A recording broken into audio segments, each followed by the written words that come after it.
Today this tutorial of Duchenne muscular dystrophy.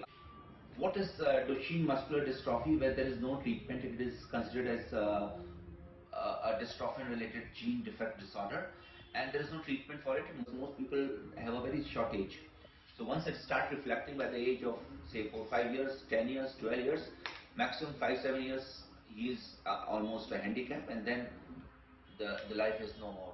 So friends, today I'm going to speak to you about dystrophy, and especially the most tragic, that is called Duchenne muscular dystrophy, and what kind of yoga as well as the second generation homeotherapeutics working on the synergy between the biomarking of a scientific tenet of a disease, the pran level of treatment, that is called a treatment having aid with the help of certain yogasana, resulting into change in the pattern of your energy levels, that's called prana, and that holds the key of a newly understood term called epigenetics.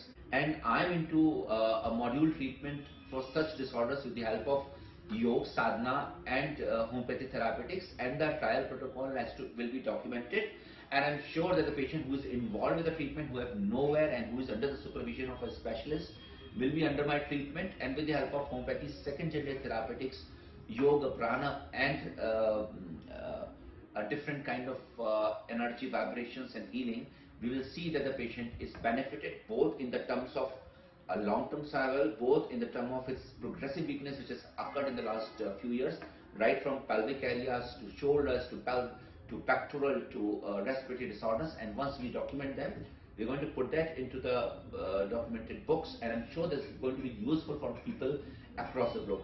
So what are the basic features where you can understand what is this?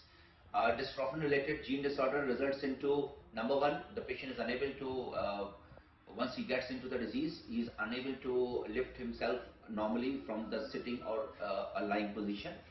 Number two, he is not able to walk well, he is walking on the toes, he is having a waddling gait, and there is a level of pain in the body, as well as there is a learning disability. The patient is not very intelligent, he might be very intelligent, but slowly becomes less comprehensive, he is not able to understand the learning basic parameters. And the third very important point is when the patient is actually falling down, he is not able to run, he is unable to jump, then something should always strike your mind, whether he may be having some balancing disorders or maybe a dystrophy or something like that, and you should immediately speak with a doctor, or you must learn it and get to the help. So please reach to my team if in case I am not reachable most of the occasions. Reach to my team, speak to them. There are WhatsApp number given to you. The medical head of the clinic and the mentors of the clinics are Dr. Satsangi, as well as myself also looks into it. So you can reach to any one of us because it's a direct medical practice with us, and we have a core of assistant doctors and additional doctors who helps us most occasions. But it's our very private earnest effort to help you all people. So please feel free to reach to my team, which is a direct part of me. You can write to me at the mailing ID called die.relief@gmail.com and reach to Dr. Priyanshu directly on the numbers also, if in case it is warranted. And friends, feel free to speak to me, or आपके अंदर बैठे ईश्वर को, the God inside you, I go to him. All the best. Thank you.